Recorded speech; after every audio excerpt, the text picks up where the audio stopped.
So I was driving down the road the other day and I saw this sign that said, "Life doesn't have a remote. You have to get up and change it yourself." And I thought, that is the dang truth. And I think especially when it comes to like the things of God, a lot of times we have this mindset that, well, if it's God's will, then it'll just happen and I don't really have to do anything because I can't interfere with God's will. And I'm not really sure where we got that idea from, that life is just going to happen to us and there's nothing we can do about it one way or another. Because yes, God does have a plan for you, a specific plan for your life, but it requires you participating. God's not going to force anything on you. He needs your permission. He needs you to be willing to work with him.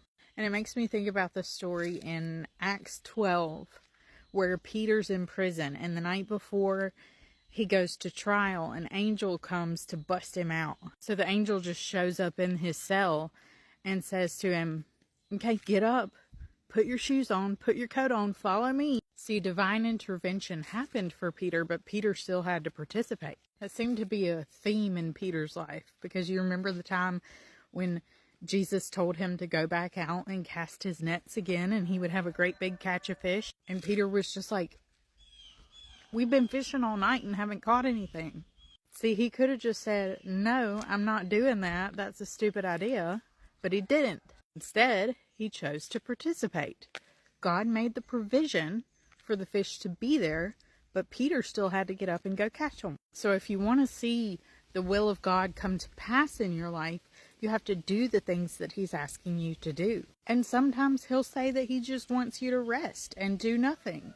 And you got to do that. We just have to remember that other people's lives are changed, not because of what we do, but because of what God does with our obedience. If you want to see other people's lives be changed, all you have to do is follow him, and other people will see what he can do with that.